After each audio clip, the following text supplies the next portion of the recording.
All right, good evening. Again, thanks for pushing it back a week and adjusting schedules. This is normally the October meeting, but it is the beginning of November. The book we are discussing is Four Lost Cities, A Secret History of the Urban Age by Annalee Newitz. It goes into, talks about four different ancient quote unquote lost cities, which she then quickly says that they're not really lost. They were just, found by white people. Right. But the four cities were Çatalhöyük, Pompeii, which I think is the one most people know. Oh my goodness. I don't even remember what the third one was. Angkor. Oh yeah, Angkor, which is also one people know of Angkor Wat. And then the last one, which is just in our backyard, relatively speaking, is Cahokia, which I think that's how you pronounce it. I don't know. I didn't look that one up. Yeah. I didn't get to that one. And what I liked is, I mean, they all kind of had, she did kind of, or they, excuse me, they kind of connected a lot of them, but loose enough that you could read about one without needing to know about necessarily the others. So does anyone want to start talking about one city in particular, or do we just start at the front of the book? Which one was the most interesting to you? That's a good question. Marcia and I have visited Angkor Wat. So that was interesting. And to learn how big it was, because the part we saw was just a very small part. And then we saw other villages, or what had been parts of it, which was in one of the movies, the famous movie. All of a sudden, I can't say it, where the vines grew up into the city, and it was really fascinating, that part of the city, which was totally overrun by vines. There's a nice map of Angkor. Angkor Wat actually is just a very small bit of the whole thing, which I think I looked up. It's like Angkor is just means city. I think Wat just means temple. And Tom was big. I Yeah, think is what I remember. Yeah. Yeah. now that I say that, I was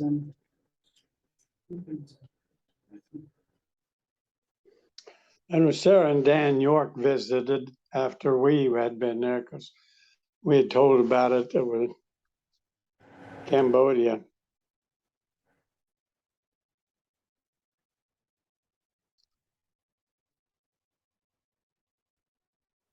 And it was quite an interesting place. The architecture, you wonder how they built that thing, and I forget how far back that was.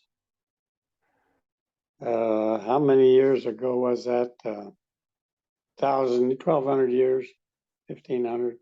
let's say that. But there's villages and stuff in the Arizona and New Mexico areas that are 1,000 years old too, that are abandoned cities, cave cities that many people have visited here in the United States.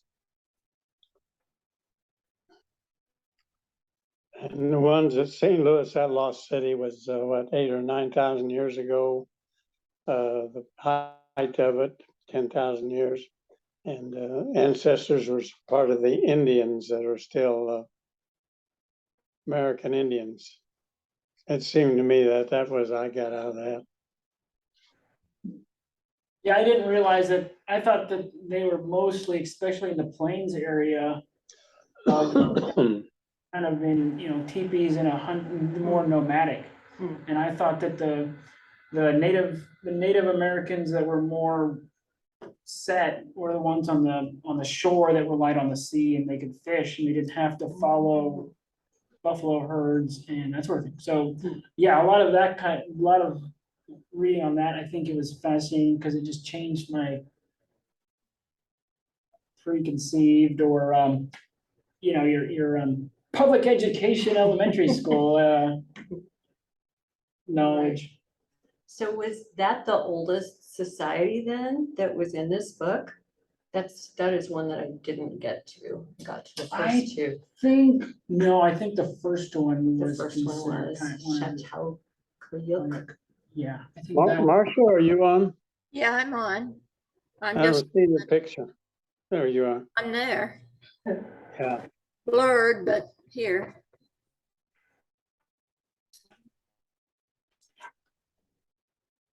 oh yeah, here we go. Yeah, Çatalhöyük was 7,500 to 5,700 BC. And then Pompeii was 700 BC to 79 CE. And then Angkor, which was 800 to 1431. And then Cahokia BC.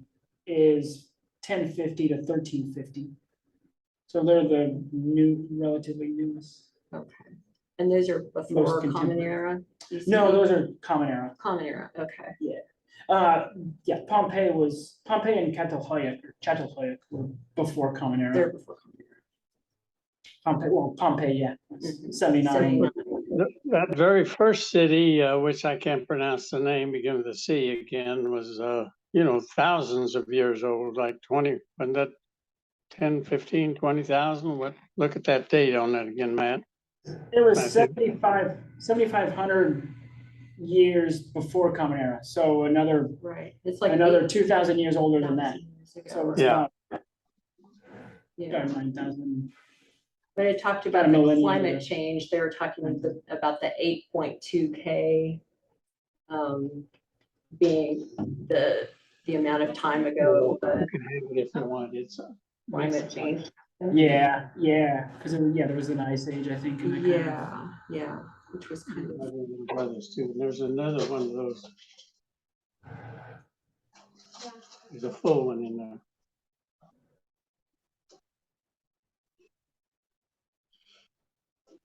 Did you it's kind of interesting to me that even in those thousands years, how society kind of got together and started creating societies. But they didn't talk a lot about the religious stuff, which is fascinating to me because most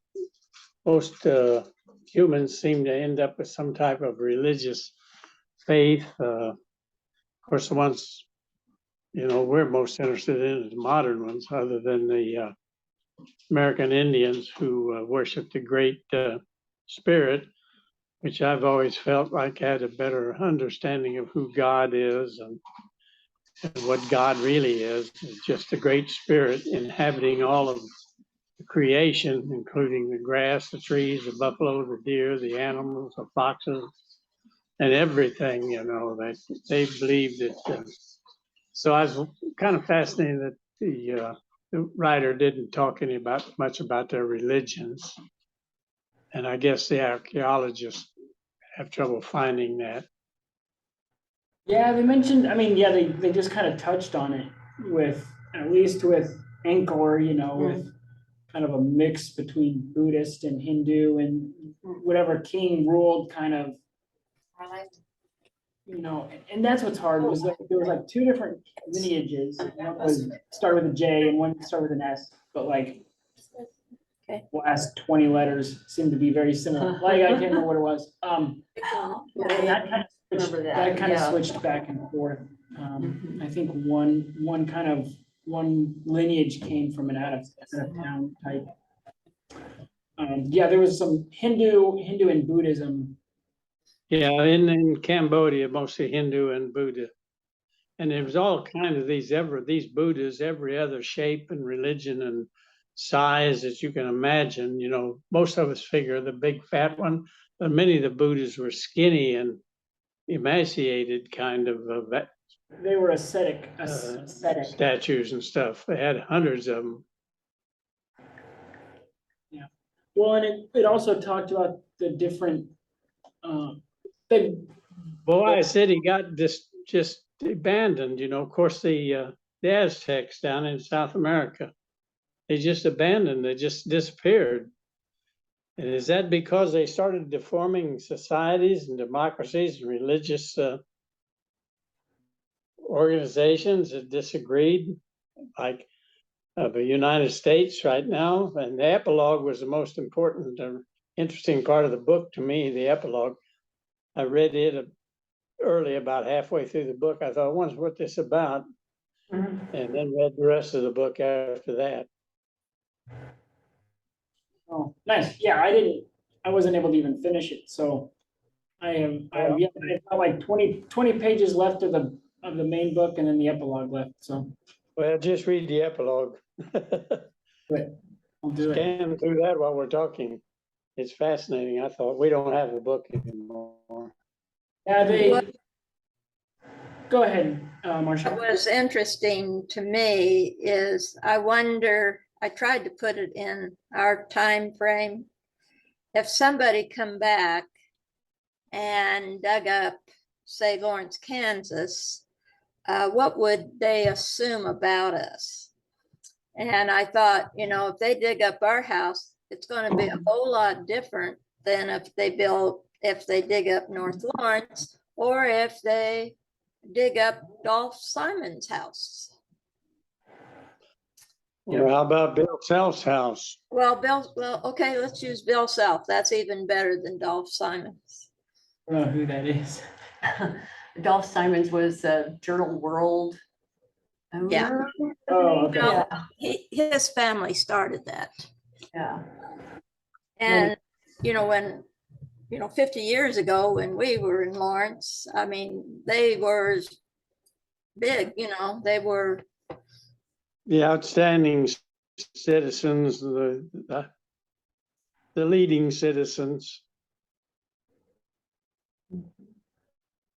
Well, and that part, the Chita, I'm gonna butcher it.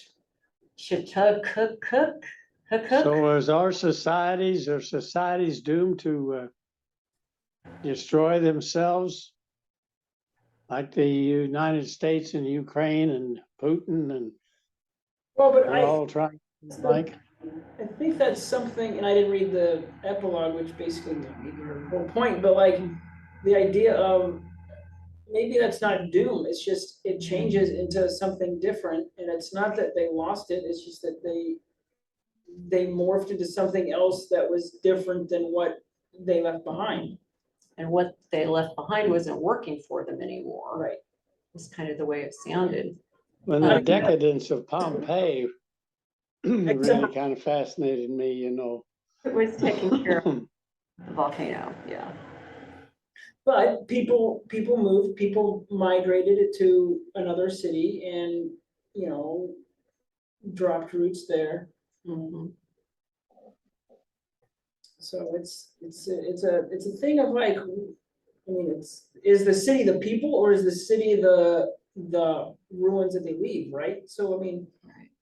they left that stuff, but they didn't, it's not like everyone died like Pompeii, they just moved somewhere else and became part of another community, Mhm. is the kind of the general idea I got from the book. Right. Now, Ketel Hayek, yeah, they moved and then like, there was like a weird, which Like uh, some other uh, city that. yeah, had and then the- there was like some sort of, it seemed like a sacrifice or something that they just killed everybody. Right, they I don't know, it was weird. mixed the bones with the clay and, Yeah, yeah, that was kind of a gross part of the book. Yeah, that earliest city, the one 7, 8, 9, 10,000 years ago, where they built on top, each village house they built on top, burned it down, covered up with clay, and then started over again.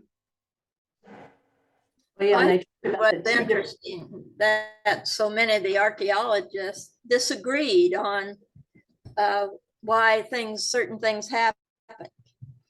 And it just reminds me of today, how uncertain we are of things. We make these statements, but then somebody else comes along and proves it wrong.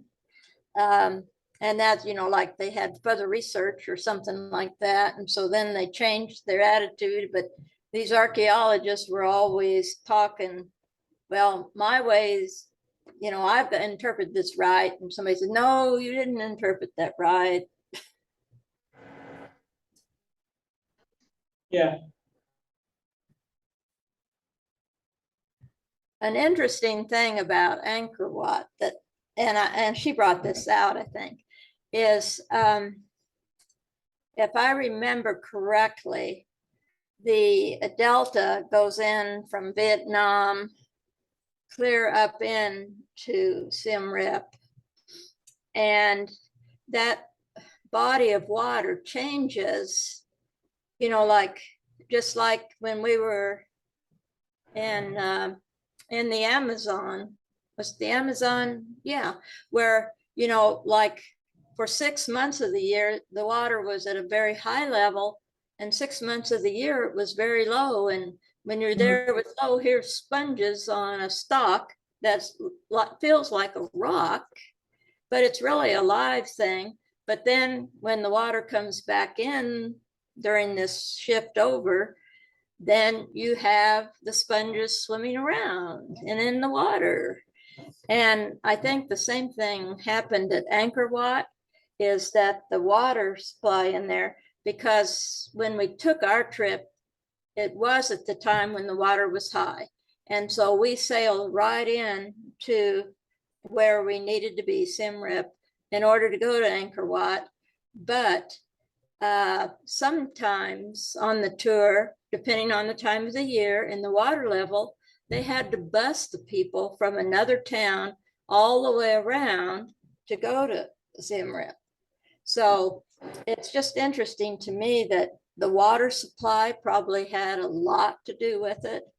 And also, and I'm not sure I'm remembering this correctly, but I think also China and Laos, and there's a river that comes down from China into Laos and into Siem Reap, the same area. yeah. And The currently, Mekong is the one we sailed on. yeah, okay. But anyway, they're also dependent on this river from China, and China now has built these dams, and Laos and Cambodia are not getting the water supply they were once getting. And that has made some changes.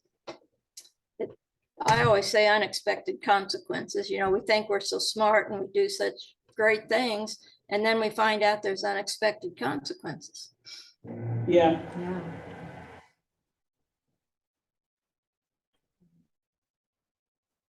I think they've had some of the same issues with the Aswan Dam or whatever it is in Egypt. Yeah. On the Nile. Right. well, And yeah, the big dam they built on the Yangtze River, that when we were in China, they were just finishing up that big dam, which is one of the biggest in the world. And we were able, one of the last ships to go through that place before they closed the dam off, closed the river and started making the lake. They moved like 10 million people out of one areas of China into higher different areas.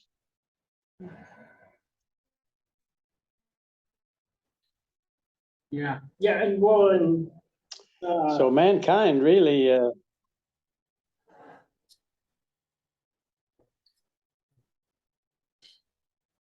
Was Angkor Wat or Angkor Thom, or maybe both actually, wasn't that the one that people kind of gradually moved away from because basically they didn't have the labor to keep rebuilding it over and over again mhm. because it would get washed away?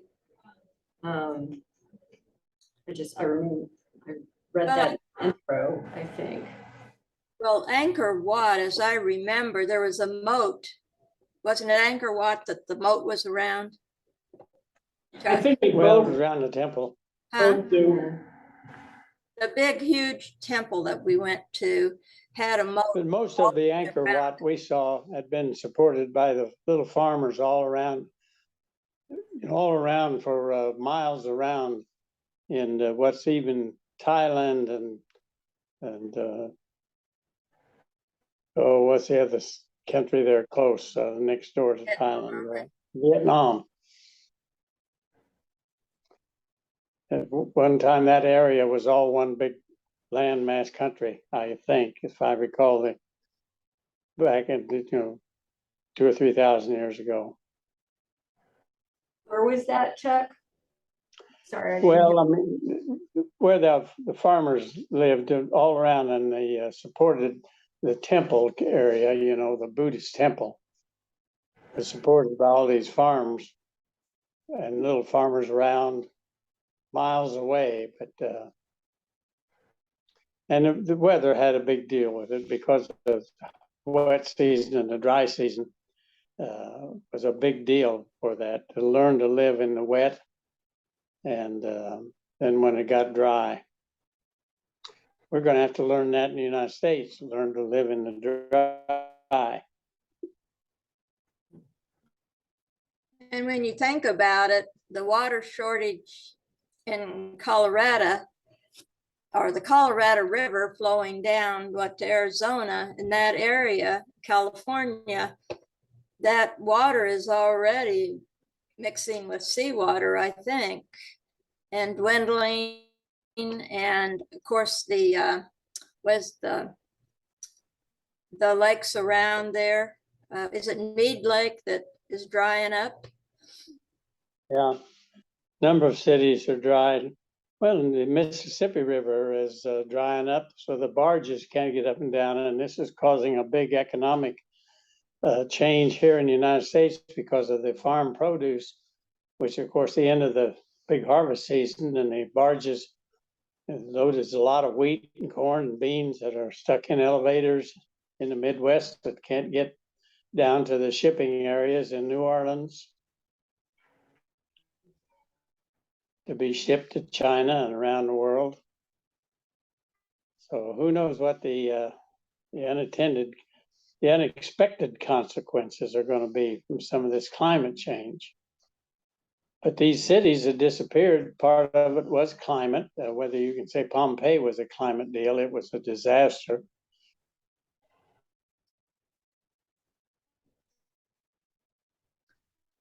Okay, on that map, we went to see that green area around Angkor Wat? That's a moat. Yeah, the blue square. Yeah, it's a moat, I believe, or at least there was a moat around Angkor Wat. That's right. Yeah. Yeah.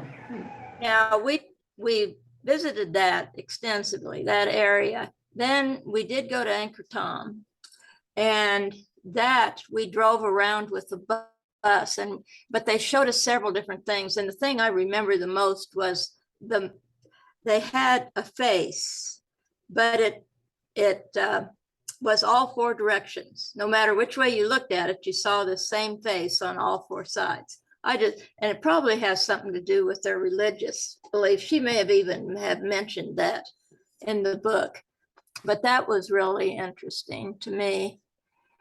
And then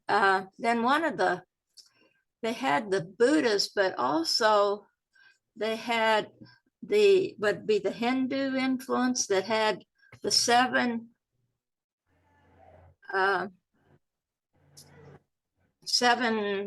different statues. Do you remember, Chuck? I don't remember that. I remember it one big room. The woman, I remember one room had a big golden kind of statue, and I think it was a Buddha,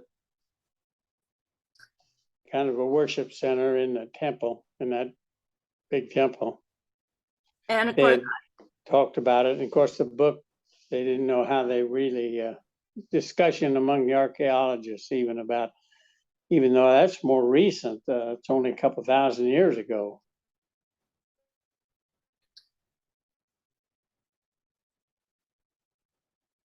But it's just fascinating to me that the human race, how they build these cities and they come and go, And we think the society has disappeared, yet there's got to be ancestors, just like the one in St. Louis area, east of the Mississippi. They named Indian, which Indian tribe was it? Was it the Kiowa Indian? Which No, Indian? I don't remember. There was a different name there. Matthew, do you have that? It's still a tribe today. Pull it up. Yeah, I don't remember. There was a tribe that they think is, but it's again like the Aztecs, and some people think their ancestors are Aztec. Yeah, and I'm Potawatomi, and of course my ancestors come from around the lake area. But then as I've been doing research into the family, they were really up in Quebec and married Frenchmen and moved down around the Chicago area. And then of course, that's when the government come in and pushed them, west.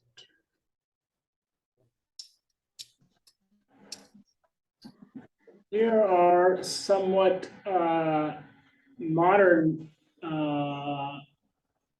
photos of what it looks like. And I think one of the things I noticed in the book was, yeah, it's grass now, but back in the day, it wasn't grass. It was actually just mud or clay. So it looked more like this.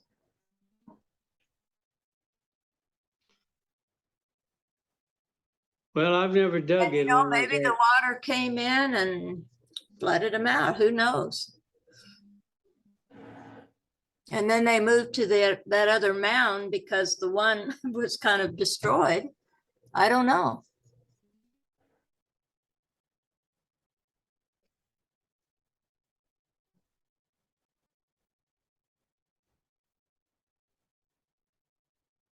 Yeah, I think to me, it's one of these things of like, when an empire falls, it's like, it doesn't completely fall, it's no longer the biggest anymore, right? Like, I mean, the British Empire was huge. We no longer call it a British Empire, but they're still the country of Britain and they're doing just fine. Of course, a lot of the people got their land back. But it's not like an empire fall doesn't mean like everybody dies and the people don't fall. It's just they become part of a different society. And it's like, I think that's the thing, like, yeah, United States is kind of losing its power, but that's not a bad thing. Like, we don't have to be, the boss of the world all the time. Like, it's okay that we're not the largest on the playground. I forget, what's this bigger picture we're looking at here? What city is that? That's part of the This St. Louis. group reveals that climate change. Which image are you talking about? The biggest one on the right there. This It's on the one? right side in my picture. It's kind of got a U shape with a temple in the upper Yeah, part so of there's it. the main mound, and then there was like kind of a wall that they built around. What city was that? Is that This is Cahokia. the one by St. Louis? Yeah, Looks like a lot of water to the upper part there. yeah, I'm sure that's the Mississippi. was it the Mississippi? It would be on that side. Yeah, I think so. Yeah. So, yeah, that's I believe that's the Missouri. Mississippi. And then so East St. Louis / Illinois is probably, I believe, up this way. And over thousands of years, that Mississippi River has just changed. It's just wandered around all over the country, created all that big bottom and flat lands in there. I was wrong. Take that back. Is it the Missouri River? The Mississippi is clear over here. And then Cahokia Cahokia is all the way over here. So this meandering part here is actually here. So I was way off. That's basically it. I was way off. Yeah, okay. Left is the Missouri, the Mississippi is here, and then it's a tributary off of it. Yeah, and you can see it in the upper left-hand corner, the Mississippi too, I think. You come down to the second It picture. probably comes up and around and meanders this way. and connects. Yeah.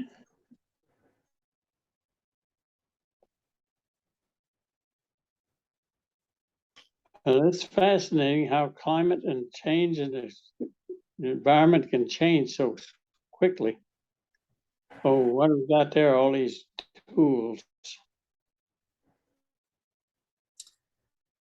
Oh, we're on Angkor Wat. I was kind of interested because I didn't make this connection at all when we were there, but they have all this sex symbol stuff.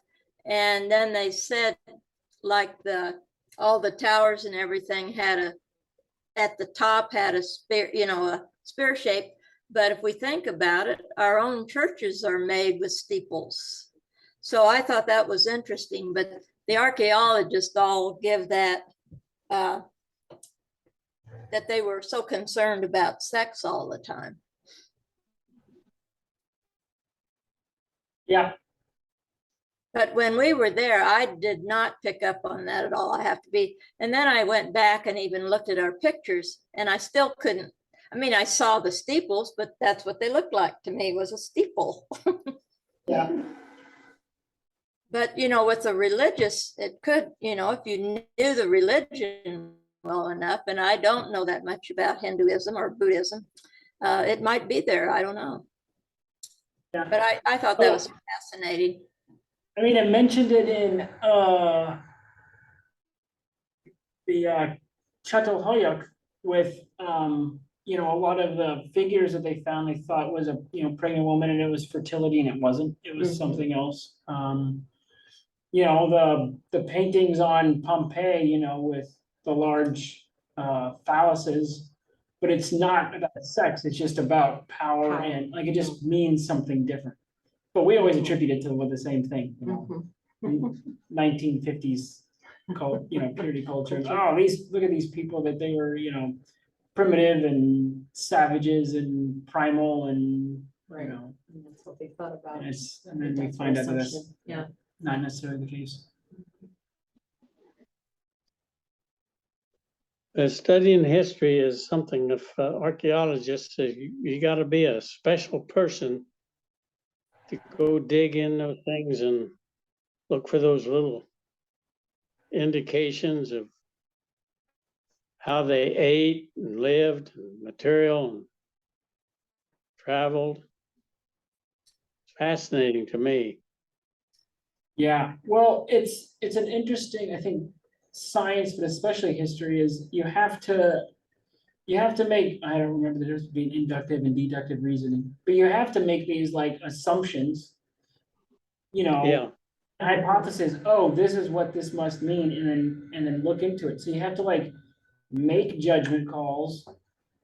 And you have to be proactive in that sense, but you also then have to realize if you find something that goes against that, then to also follow that, and not then be stuck in your own, make sure that understanding is always being tried and tested, and has the ability to change. I think that's the thing, is people come up with these hypotheses, and then everything has to prove that, or if it's not, then, my whole work is done. But then now everyone's learning you're just perpetuating a myth rather than changing and realizing, we thought this, but that wasn't true, and it's okay. Like, it's not that we lost a whole bunch of information because we were wrong. It's just, no, we were wrong, and we've learned. And of course, we're just talking about the human race, and it just starting in that oldest lost city that's 10,000 years ago or something like that. yeah, close That's to. really very recent in the history of the human mankind, because they say that mankind's been walking upright on this planet for about 1 million years in one form or another. But the fact that the humans kind of get together and form a city, at first they start out with families, just a family and a tribe, and then you relate it to the Israelis, Abraham and Esau and those people becoming a tribe, and then they talk about 2 or 3 million people traveling, at Moses' time, but archaeologists has never really found any evidence that there was more than a few hundred people in Abram's group. Maybe not even that many, maybe not even 100 people traveling during that 40 years time, because they've just not been able to find any archaeological evidence of that many people traveling for 40 years in that area. But when we were in Israel, you can go down in Israel and you can see there's about 5 different generations of evidence. And Israel, Jerusalem built on top of each other, destroyed and then rebuilt, and destroyed and rebuilt. It's a fascinating place to visit if you get to go to Jerusalem. And they're constantly uncovering more stuff all the time. I found it interesting that in Pompeii, they talked about how not only are they now with modern day archaeology uncovering the actual Pompeian artifacts and that sort of thing, but they're also kind of uncovering the earlier efforts at archaeology. Oh, yeah, Like, and so it's yeah, kind of become a meta experience Yeah. of Mhm. studying the archaeology of archaeology. The thing. yeah. Yeah, I wonder if maybe they have a more healthy relationship or mindset of things don't last forever. Hmm. Right? I mean, the Right. the yeah. Cheto Hayek, they, had these ceremonies and they burnt down the house and rebuilt it, or at least they, skimmed it and repainted it, right? They had this out with the old in with the new thing. And the last one, Cahokia, they did the same thing. They, they burnt it down and rebuilt houses with, if someone new moved in, and they had, I think they did have evidence of this kind of more of a ceremonial thing. So it's like, oh, like they know when something has come to an end. Right. And we're not Well, gonna, burying your family underneath your in your basement and then covering them up and living on top of them, that's got to be kind of fascinating. Has to do with the fact that, to me anyway, as you study even modern religion and modern theology of the spirit lasting forever, they even, and I guess we still do in some of the religions, we embalm the body and stick it in a hole and in a cement case, thinking it's going to come back. Well, I've kind of decided that's kind of a waste of money and time and effort, because it isn't going to come back. The body's dead and that's that. But I don't believe the spirit's dead. But those people, they lived with their spirit. Their spiritual ancestors were right underneath them. yeah, In one layer above them. They were one layer above the ones that were below them. Fascinating thinking about it that way. And that's just my assumption and opinion, which is, of course, is useless as some of the archaeologists.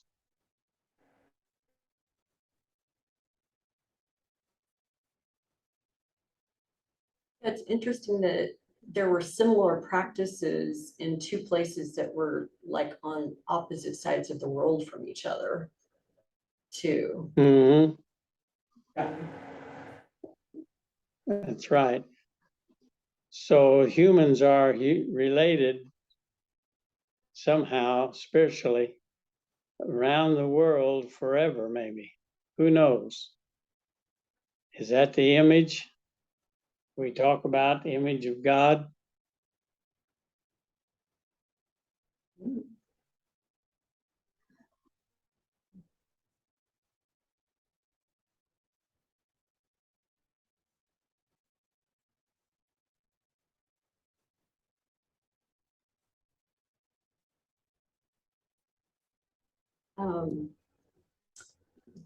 the idea of, now I can only talk about the first two cities, the Çatalhöyük, which I'm still not going to pronounce correctly, and Pompeii. But the first city was more egalitarian and Yeah. with a flat power structure. And it seems like that's the way they wanted it and liked it and tried to keep it that way, at least when the Eastman was active. And then it sounded like over time, you know, people started abandoning the east one and went to the west one. And that's where you started to see more differences in the size Hierarchy. and Yeah, Started building a hierarchy. Some people were better than other people. right, yeah. Is that the beginning of the downfall, which we have right now? That we have the extreme rich and extreme poor, and the extreme powerful and the extreme no power? Fascinating to think about it.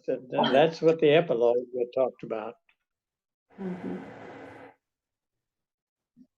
I don't have many years to worry about it physically, so I guess I'll watch from a distance.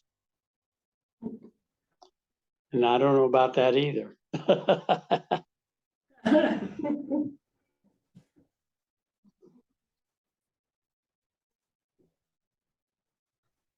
yeah, well, it was fascinating that a lot of the oh my goodness, archaeologists, I'm taking one thing, were quick to point out that Cahokia was not based on commerce or trade. Whereas most places, you know, right, you build it on the river, it's a central thing, you're trading goods, that's what builds a city. And a lot of them pointed out, no, it was based on faith and religion. Was Cahokia's kind of reason of being. And spirituality. Did they talk about why they built on the river then, if it wasn't for trade? No, other than I'm spirituality? sure it's a food and water Yeah. source. But yeah, I mean, it was, a lot of it was, you know, people came to worship, and they had a thing of wood that resembled Stonehenge, and it was used to, you know, map the Oh, yeah. solstices and, you know, Mhm. changing of the moon. But in Angkor Wat, the priests and everybody had to be fed, so the farmers would bring food and stuff to them for some reason. And what power did the religious leaders have in order to be fed? Had to be some kind of trade. What was the priests giving the farmers to separate them from some goods and rice and fruit and vegetables? The same as we do now, only we use fiat money.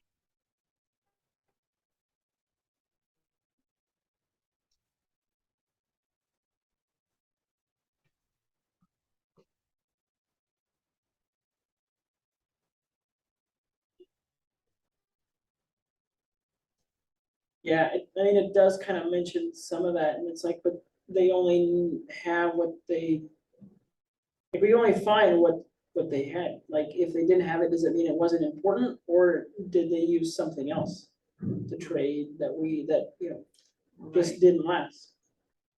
You know, there's a lot of, Right. so we have to make guesses, but then, you know, and be sure about it, but also it could be something completely wrong, completely different, that you're, just the way your, you know, modern Western thinking is different than ancient Eastern thinking. You're just not thinking on with the same logic, with the same, you know, rubric that they did. Yeah, is it an organic something that would have decayed over time, so it doesn't exist anymore? Or was it a metaphorical something that, Yeah, you know, that maybe they bartered with, you know, instead of using a physical currency, maybe they made agreements with each other or something. because they talked about writing stuff down and they're like, well, it wasn't written down. Does that mean it wasn't important? Does that mean it was, like they said, like, well, women took care of that, and so the elders in the temple didn't write it down because other people were doing it, so it's like, is it because it was important but someone else was doing it, or it was just not important that we didn't do it, or it was just so commonplace, why would I need to write this stuff down? Like, yeah, it's Right. important, it's embedded in our society, but it's so embedded, why would we need a document? Mhm. Right, like our receipts, like we buy Right. things all the time, but like, do I keep my receipts? No, Right, it's, yeah. you know, Yeah, assumptions get made about so. things because it's so commonplace. Right, and so, yeah. yeah, there's so many different reasons why they don't have it, this information. Mhm.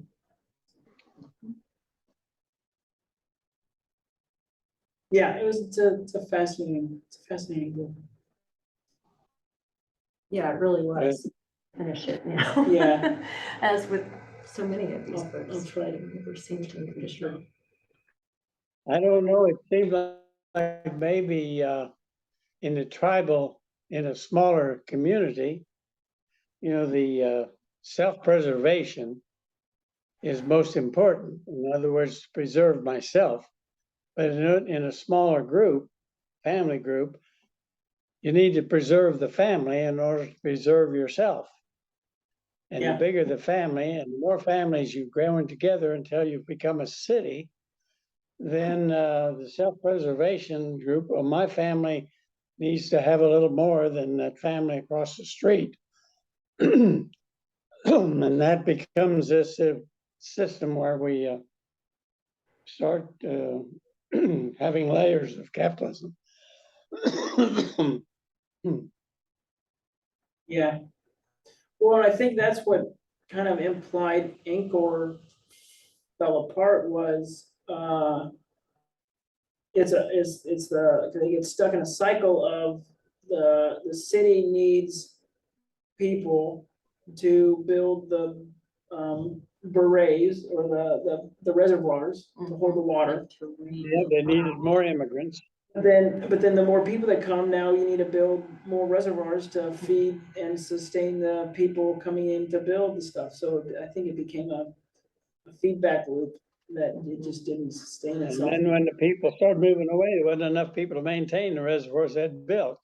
And Yeah. of course, the engineers didn't, they were building them for the kings were building them for their own edification, not following the engineers' recommendations and causing a lot of problems. Yeah, Where they built it a certain direction. yeah, it Like- was built, it wasn't Yeah, built. Up with sediment and stuff. Yeah. Say that again, Marcia? They filled up with sediment and so forth because of the way they built them. Yeah, of course, they, Did that ruined the canal system. they forgot water seeks its own level. It can't make it run uphill. But it reminds me too, you know, like even now, like my dad's family had 10 members, 10 kids. Well, we don't have 10 kids anymore in our families. We have a couple, maybe 3. And how is that going to affect our future? But we really don't need them to work on the farm. We have these big tractors and stuff. And so, you know, a family farm could really be ran quite simply with maybe 2 or 3 people. But at the same time, the family farm really has gone out of existence, and most everything now is owned by corporation farming. So what does our future look like with those kinds of changes for us?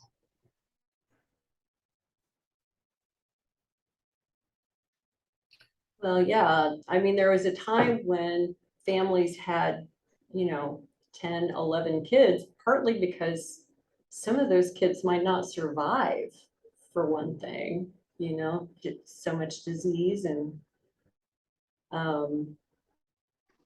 yeah, various issues like that that can quickly make your family small.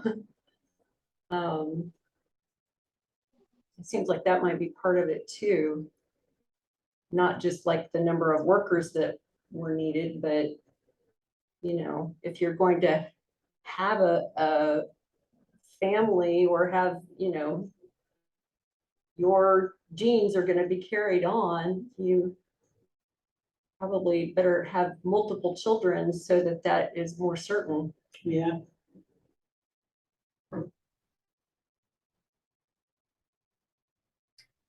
But I have to wonder what you were saying though, Marcia. I have to wonder, and maybe this is kind of what you were aiming at too. How sustainable is it? It seems like sometimes to me that we're building a house of cards. We're all so specialized now. Not many of us know how to farm and, grow food for ourselves.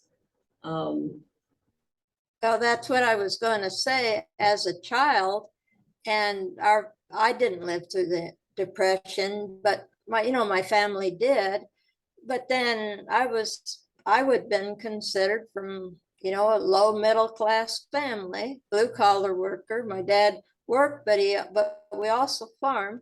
But we had a garden, we had everything we needed to eat. We had, a cow and a pig to butcher. And so as far as eating, there were no issues. But today, I'd be hard put if I couldn't go to the grocery store and buy some groceries. Yeah, there are not many. I mean, I have never butchered a hog or a chicken, or I don't I've know. done a chicken. You've done a chicken? Yeah. Okay. There You are want to be careful with the chickens because you cut their head off and they run all over the place. Yeah, no, that's why you put it in a dog food sack. Oh. See, these are the tips we Well, need. I've done all of it. Breaks its wings and breaks I've its done all of bones. that on the farm, but our family, my family, I come from farmers. But right now I have 3 children and I have 8 or 9 grandchildren and great grandchildren. They're one of them involved in any bit of farming. And everybody depends on the farmer's goods to produce. In order to get bread and chickens or meat, some farmer someplace has to produce it. And of course, I was a farmer for a while and we used tractors. And, family farm when I was first born was 150, 60 acres, maybe 200 acres, depending on what part of the country you're in. Out in western Kansas, a couple of sections being 640 acres. But, dad and nephews and brother farmed around 1,200 acres. When I quit farming, I went to school in the Army and quit farming after I got out of the Army. But I did farm for a while, and we had about 200 or 400 acres. I did it all by myself with a couple of tractors and raised a lot of hogs, and I had a beef herd. We had a cow, and Marcia, or my first wife, did a lot of gardening. So we had a garden, but all that has changed so dramatically. And a lot of farmers, very few have a backyard garden. They might have a little one, but even the big farmers, they go to the grocery store to get their fresh bread. The housemaker, she didn't make bread. My mom made bread. My grandmother, it's what they made. That's how they had bread, and they had their own milk and they churned their own butter and everything. Well, even the big farmers, they never do that because they get all their butter and milk and cheese and stuff from the dairy complex, which Marcia had mentioned. The corporate farmers don't have to be corporation, but they're big. They have to be thousands of acres. And the big dairies will have 10, 15, 20,000 Herefords Holsteins. That's a lot of cows. They milk 24/7. They have shifts, a lot of workers. So I mentioned my kids. Well, got lawyers and FBI agents and engineers and executives, but you don't have any farmers. Well, they're all supported. Their food comes from farmers. And they build tractors and stuff and fences and TVs and telephones. That's all part of human development. And you know, the lost cities, they got lost because of their development. It seems to me like. And we develop ourselves out of existence almost. And I wonder if we're still doing that in a way. Politically, I think we are maybe politicizing ourselves out of existence. Yeah. And they have these wars and stuff. You know, when the It's a interdependence, complicated and fascinating thought. when the interdependence and the cooperation breaks down, it seems like that Yeah. is when it becomes a problem. The specialization I suddenly, go on strike. I don't like the way you are treating me, so I'm not going to let you have any food or any electricity, or I'm not going to let you fly the airplanes because we're going to shut down the air traffic control. What happens if we have a conflict and we destroy the communications nationwide? Hey, you know, I went to Checkers one day and they said, don't bother going in. Our computers are down. We can't sell anything. Couldn't sell me anything because their computers were down. A grocery store full of groceries, but I can't buy any because the computers are down.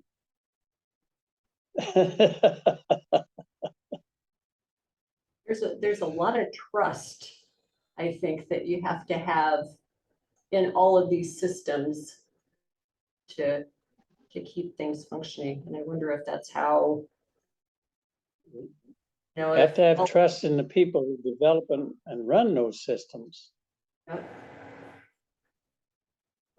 and I guess back to the whole discussion of the book, I wonder if that's kind of what broke down for some of those societies. Yeah, that's my point too, Sue. I think she kind of made that point, that there's a breakdown in agreement, you know, like suddenly not everybody wants the same thing. Yeah. They don't have the same vision. You know, part of them want something else. Part of them don't want the flat structure anymore. They want to be able to accumulate more and differentiate themselves. And Yeah. Some people want to be told how to live and what to do and what to worship, and other people say, hey, I don't think that's the way I want to do it. So we have a conflict. But I mean, it is a conflict, but is it bad? Like, I mean, It's my only bad when we beat each other up. so It's only bad when I kill you because you don't do it my way.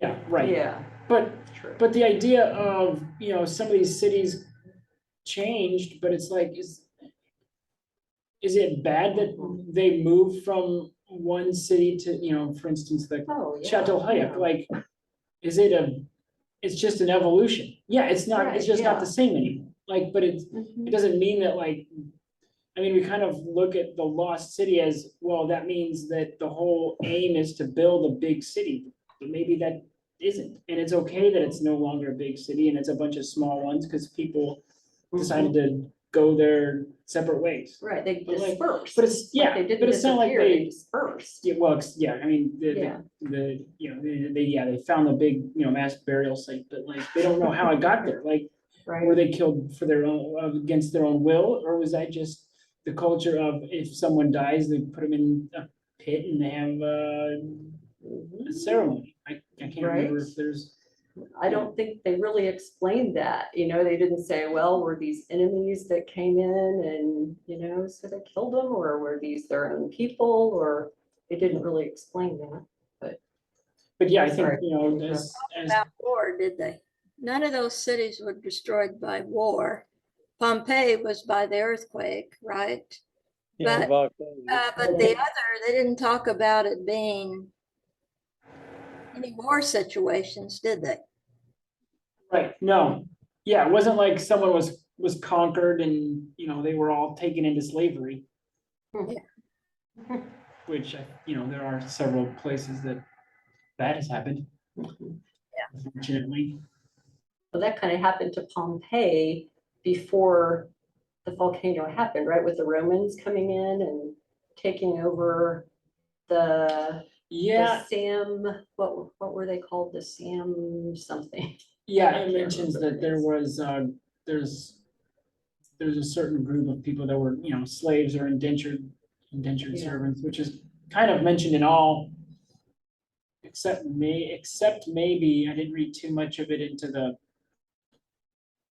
last one, but the other three had somewhat, a larger majority population of either, and it's indentured servitude or flat out slaves or just the regular commoner that kind of built the city either Mhm, physically or just, the community that made up the city. mhm. Like they're the pillars that Yeah. hold up Yeah, the elite. and it's when that, I think, changes is what changed the city, right? It's when I mean, it's easy with the Chateau Hyatt because it was all, like, they didn't have Mhm. a large hierarchy. So yeah, some groups moved and that's what changed it, but like, Yeah.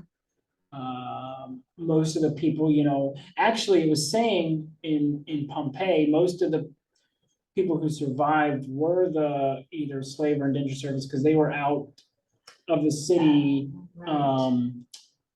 trading or doing work, and so they were actually the ones who survived and found shelter. And then of course, yeah, and then Angkor, they decided, hey, I don't have to listen to this king anymore. Mhm. So there's kind of this, I can't bring myself to Subtle dig rebellion. this sediment out of this, out of this area one more time. Yeah. I've had it.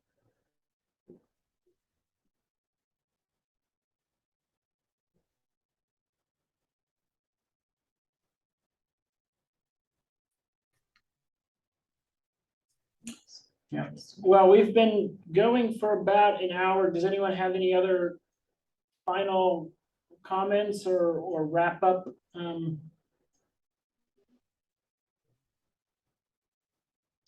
Wrap up arguments, comments? Last We need a thoughts? field trip at all these places now. Yeah, one of them's, I don't know how far away, 3 hours maybe? No, how far is it to? 4, 3, about 3 hours, I think. Yeah, 3 to At 4 today's hours. speed limit on I mean, it's on the I-70. other side of St. Louis, so it may probably be around 4. It might be around 4. Yeah, It's a day trip, yeah, weekend maybe. that would be kind of cool, actually. What's that we're saying? I missed that. Oh, just Cahokia? thinking about, visiting the mounds of St. Louis. Since it's only about 4 hours away. It was probably driven through and didn't even know you was driving through that area. You got big super highways right around it now through it. Oh, I'm sure, yeah. Yeah, you'd have to go looking intentionally. Did you go Well, to society, whether it's a small city or a large country like the United States or China, or a smaller country like Ukraine or Guatemala, Peru, countries, you wonder, when we've traveled, see these different cultures, European to South Americans. It's fascinating. Africans with African countries, all humans, everybody's a human in these countries, whether we consider them that way or not. But so often I'm thinking, as one society doesn't necessarily consider another group really equal.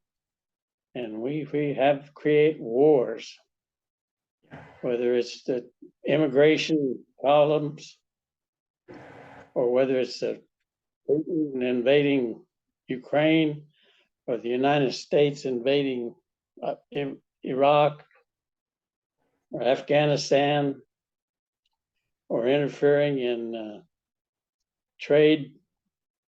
It's a fascinating study, human what'd you say? Environment or growth, Yeah. change? But what I have What found would it say? are pretty much alike until they reach a certain age. But up until that time, they're pretty much alike. Yep. Yeah, we have children and we teach them to either hate or love.